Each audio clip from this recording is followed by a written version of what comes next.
yang sangat pengasih kepada kita semua, Umi dan seluruh keluarga, Wali Nagro Jakarta dan seluruh wali-wali Nusantara, pada tokoh-tokoh agama, tokoh pemerintah, tokoh masyarakat, dan seluruh jamaah yang hadir pada malam hari ini. Sebelumnya, secara singkat saya memperkenalkan nama saya Ahmad Datau. Saya asalnya Sulawesi, Manado. Saya mondok di pondok pesantren sebelumnya.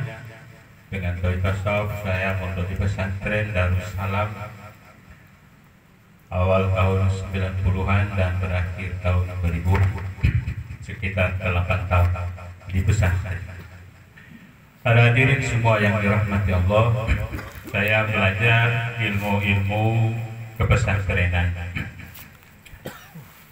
mulai dari ilmu alat untuk memahami kitab-kitab ilmu nahu, ilmu sharaf, ilmu mantik, ilmu bayan, ma'ani bani mustalah hadis, usul fikih, dari yang kecil sampai kitab-kitab yang besar. Dan juga saya belajar ilmu-ilmu yang berdoain, ilmu fikih dari matan tartib sampai belajar kitab tuhfah. Kemudian kitab akidah mulai dari matan Sanusi sampai Ad-Dasuki. Kitab tasawuf belajar dari bidayah dan alhamdulillah sampai belajar Ihya Ulumuddin. Para hadirin semua yang dirahmati Allah, mudah-mudahan apa yang saya sampaikan pada malam hari ini pelajaran bagi diri saya pribadi dan kita semua, terutama tengku-tengku, terutama ulama-ulama. Kalau kita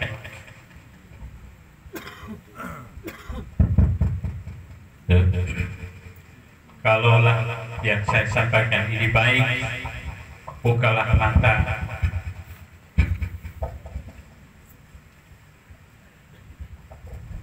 Ini adalah pengalaman yang sangat pahit, sangat pedih, sangat hancur, dan mungkin sampai sekarang. Di sebalik daripada baju saya yang tampan ini, di sebalik daripada sorban yang kalian indah dan gagah ini, penuh dengan munafik dan dusta yang kalian lihat tidak sebaik dunia yang ada di dalam hati saya. Kesungguhan saya juga dengan Abu Ya masih penuh dengan kepura-puraan. Para hadirin semua yang dirahmati Allah, setelah saya belajar dari pesantren,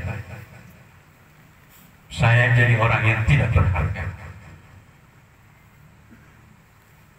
Ilmu yang saya pelajari, barangkali di sini banyak teman-teman saya yang dari Mesir yang kenal di zaman saya di masa lalu. Ilmu yang saya pelajari tidak mampu memperbaiki diri saya, apalagi memperbaiki orang lain. Ibadah, jangankan mengajak orang lain, diri saya sendiri saja saya tidak betah, bahkan sering ibadah ditinggalkan. Kenapa? Karena di pesantren saya sendiri ya, itu pada umumnya pesantren sholat jamaah itu kalau sudah jadi dewan guru, kalau sudah jadi dewan guru, jadi pribadi saya betapa hancur munafik yang ada pada diri saya. Kalau tengku-tengku di Ranggang itu kalau sudah belajar mahalli itu sembahyang jamaah itu ada dibebaskan. Artinya ilmu yang dipelajari itu tidak terlatih pada dirinya. Bagaimana dia memperbaiki orang? Dia mau berzikir juga malas. Akhirnya saya bingung, stres, dan pada akhirnya saya jatuh pada dunia bisnis. Bisnis itu bukan tidak baik, tetapi berbisnis justru didorong oleh rasa khawatir, khatar-khatar, tidak yakin. Bayangkan kita dusuki setinggi-tingginya, belajar ilmu mantik, bukan main uraiannya, tapi keyakinan bahwa rezeki itu ada pada Allah, sama sekali tidak. Ragu-ragu terhadap jaminan Allah, rasa khawatir masa depan, sehingga saya merasa minder-minder menyampaikan agama. Terasa sekali kalau ketemu dengan pejabat, wah kita pakai sarung. Ya. Kalau kita ketemu dengan orang sekolah, terasa minder, seolah-olah agama ini tidak ada manfaat. Mudah-mudahan tengku-tengku dan ulama mendengar. Kalau mau bertaruh, ayo kita ke sana, ke Sulawesi. Di sini terlalu banyak. Dunia yang saya hadapi di sana seperti kata tengku tadi. Saya pernah dari Banda Aceh, saya siapkan uang 1 juta pada teman saya. Kalau kamu turun dari Banda Aceh sampai di tempat Abuya, ada orang yang pakai celana pendek, ambil uang itu. Di Sulawesi, Masya Allah, berpakaian saja seperti ini sulit, karena di sana dunia Eropa. Gaya hidup di sana gaya bebas, mulai daripada nenek-nenek sampai yang terkecil pakai celana pendek semua. Mau ibu-ibu, mau laki-laki, semuanya. Jadi akhirnya saya stres. Bagaimana? Papua lebih parah lagi. Papua itu sebetulnya kalau kita lihat sejarahnya itu Orianun, Airian itu bahasa Arab. Airian artinya telanjang, menunjukkan bahwa Irian itu adalah yang menamakan adalah orang-orang dai Islam. Airianun bahasa besar. Baik, saya tidak panjang bercerita. Yang ingin saya ceritakan, saya ini adalah orang yang hancur. Saya merasa dengan ilmu kepesantrenan itu sudah menjadi modal untuk diri saya, keluarga saya, dan masyarakat di sana. Ternyata semua itu khayal semuanya. Ilmu yang saya pelajari tidak bermanfaat, dan pada akhirnya yang mengangkat, yang memberikan kesadaran, bahkan yang memberikan teman-teman seperti ini, bupati, ada orang, ada dosen-dosen, bahkan teman-teman saya tidak minder-minder lagi sekarang. Dengan berkat tauhid tasawuf, kalau mau dilihat MPTT se-Nusantara yang paling banyak dokter berobat. Dulu jangankan ketemu dengan dokter, ketemu dengan orang-orang yang ya kehidupan duniawi sedikit rasa minder. Seperti agama itu, karena memang tidak ada cahaya agama itu tidak ada, yang ada di kepala saja. Dan itu kalau mau lihat terbukti, lihat saja, bukan mau menjelekkan yang di sini. Kalau ulamanya, tentunya ustadznya itu tidak bertauhid tasawuf atau tauhid sufi atau punya guru sufi, lihat saja pesantrennya. Seberapa besar pengaruh perbaikannya terhadap lingkungan daripada pesantren, akan terlihat tidak bermanfaat untuk memperbaiki di lingkungannya ini. Ibadah daripada masyarakat di sekitarnya, akhlaknya, persaudaraannya, moral arif.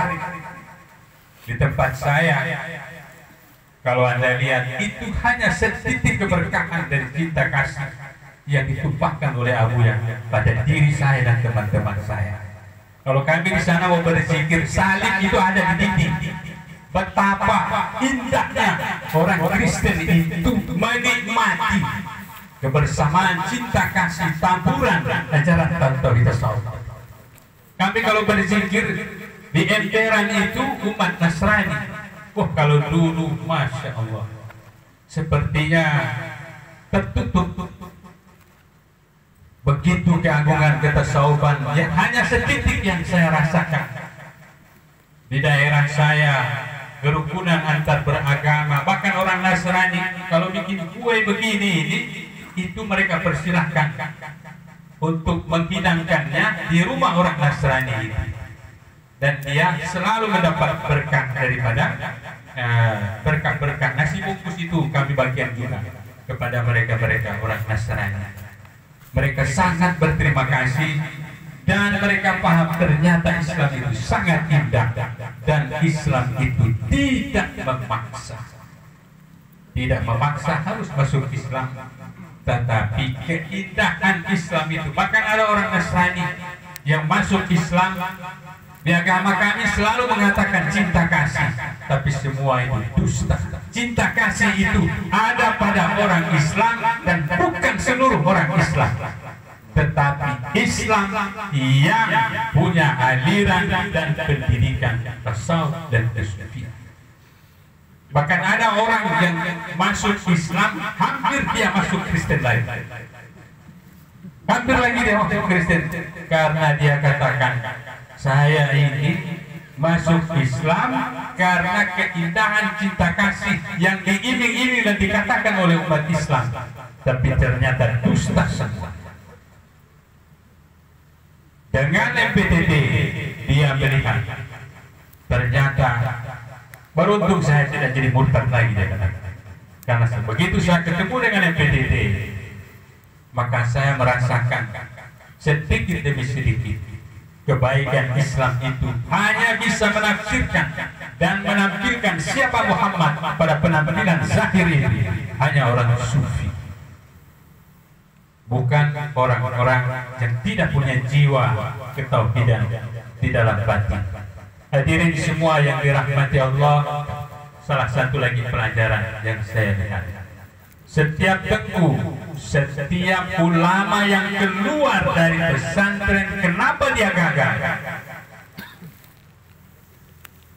Obat yang dia bawa, yang dia pelajari seluruh ilmu dari pesantren, kenapa tidak mampu untuk memperbaiki umat? Ketahuilah, umat sekarang ini penyakitnya adalah keimanan. Dia tidak melihat masa depannya ada pada Allah. Inilah yang diperjuangkan oleh MPTT. Dia tidak melihat bahwa masa depannya, ragu-ragu dia terhadap Allah. Jadi kalau ragu-ragu, was-was, dia melihat kalau petani hidupnya ada di batang pohon, kalau pegawai hidupnya ada di kantor, kalau nelayan hidupnya ada di ikan di laut, marifat alam, selalu terlihat kebutuhannya itu bukan pada Allah, tapi pada alam semesta. Inilah syirik khafi yang diperjuangkan oleh Abuya pada setiap jiwa, agar jangan kita mati seperti ini. Apakah ahli mengkaji ini? Hai tengku-tengku, hai ulama, hai bapak-bapak, hai pemerintah, terlihat sekali cinta kasih sayang Abuya agar kita kembali kepada Allah. Kenapa saya gagal? Sebab saya tidak tahu apa obatnya. Kenapa orang ini tidak mau menerima dakwah yang saya sampaikan? Dia sakit perut, yang saya berikan obat sakit kepala.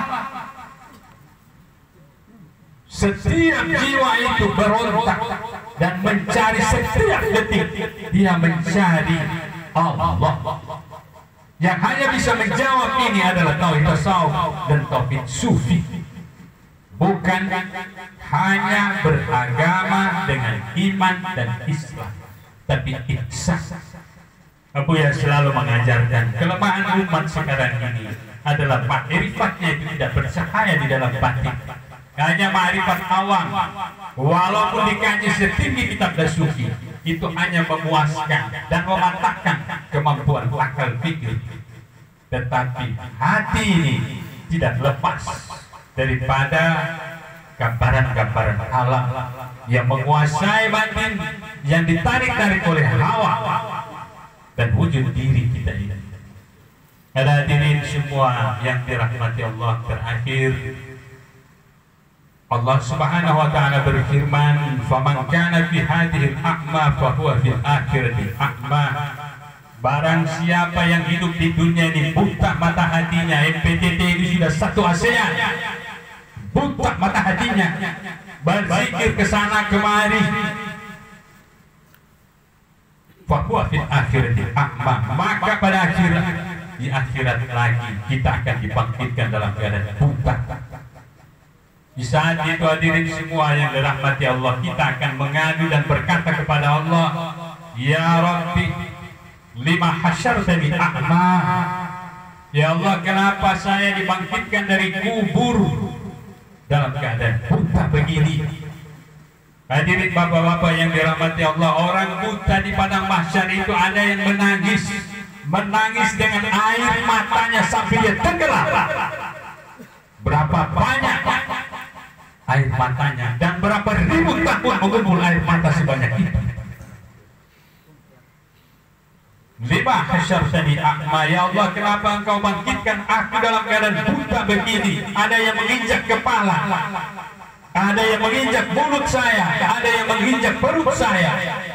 Kenapa saya dalam keadaan buta begini? Allah menjawab, kadzalika atatka ayatuna fanasitaha wa kadzalika tunsa wa kadzalika al-yauma tunsa. Allah berkata, telah datang setiap saat, bahkan Abuya, ulama yang selalu kita katakan Abuya yang terhormat, yang terkasih, datang sampai mekik sini, tidak dihargai. Qad atatka ayatuna, sudah datang tanda-tanda kebesaranku, berzikir di mana-mana, makalah. Bahkan dibikin seminar ASEAN, setiap selalu datang tanda-tanda kebesaranku. Fanasitaha, maka engkau abaikan di saat kamu di dunia. Wa kadzalikal yauma tunsa, maka pada hari ini kata Allah, aku abaikan dan aku biarkan juga, sebagaimana kamu membiarkan ulama tauhid tasawuf dan ulama sufi.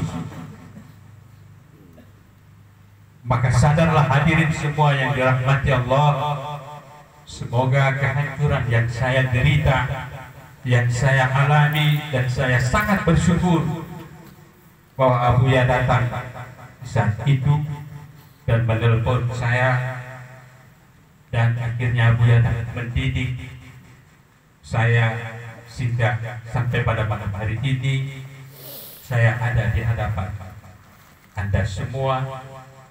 Dan karena saya merasa saya tidak mampu, maka saya mengajak teman-teman saya, baik di Gorontalo, di Manado, di manapun, modal saya sampai kemana-mana saja. Saya yakin dan hakul yakin, guru saya Arif Billah Al-Muhaqqiq, yang tidak ada hijab antaranya dan Allah. Saya di mana-mana ceritakan ilmu Abuya, sedisiplin apapun, dan terakhir saya cuma menyatakan siapa figur Abuya. Maka mereka melihat ajakan saya itu, inilah yang dapat saya sampaikan, terutama kepada teman-teman dan wali-wali Nagoro dari Gorontalo. Inilah yang selalu saya sampaikan, inilah yang selalu saya janjikan. Mudah-mudahan pada kalian dan seluruh teman bermanfaat pada kalian, dan bawalah bekas-bekas ingatan dan kebersamaan bersama Abuya untuk diri kita masing-masing, keluarga, dan seluruh masyarakat jamaah yang ada di sana. Mohon maaf atas segala kekurangan. Assalamualaikum warahmatullahi wabarakatuh.